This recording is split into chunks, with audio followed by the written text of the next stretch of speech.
بسم اللہ الرحمن الرحیم۔ حضرت ابو کبشہ انماری رضی اللہ تعالی عنہ سے روایت ہے کہ انہوں نے نبی اکرم صلی اللہ علیہ وسلم کو یہ ارشاد فرماتے ہوئے سنا، میں قسم کھا کر 3 چیزیں بیان کرتا ہوں اور اس کے بعد ایک بات خاص طور سے تمہیں بتاؤں گا، اس کو اچھی طرح محفوظ رکھنا۔ وہ 3 باتیں جن پر میں قسم کھاتا ہوں، ان میں سے پہلی یہ ہے کہ کسی بندے کا مال صدقہ کرنے سے کم نہیں ہوتا۔ دوسری یہ ہے کہ جس شخص پر ظلم کیا جائے اور وہ اس پر صبر کرے تو اللہ تعالیٰ اس صبر کی وجہ سے اس کی عزت بڑھاتے ہیں۔ تیسری یہ ہے کہ جو شخص لوگوں سے مانگنے کا دروازہ کھولتا ہے، اللہ تعالیٰ اس پر فقر کا دروازہ کھول دیتے ہیں۔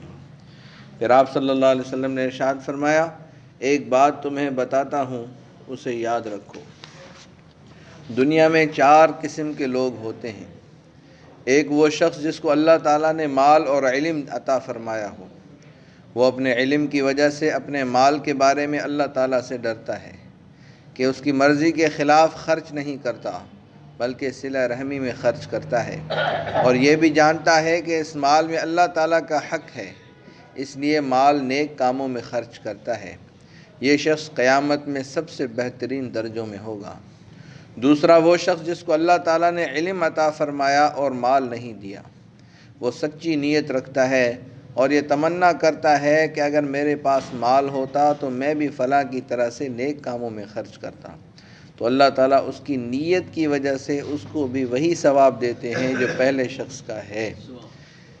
اس طرح ان دونوں کا ثواب برابر ہو جاتا ہے۔ تیسرا وہ شخص ہے جس کو اللہ تعالیٰ نے مال دیا مگر علم عطا نہیں کیا، وہ اپنے مال میں علم نہ ہونے کی وجہ سے گڑبڑ کرتا ہے، بے جا خرچ کرتا ہے، نہ اس مال میں اللہ تعالیٰ کا خوف کرتا ہے، نہ صلہ رحمی کرتا ہے، اور نہ یہ جانتا ہے کہ اللہ تعالیٰ کا اس کے مال میں حق ہے۔ یہ شخص قیامت میں بدترین درجے میں ہوگا۔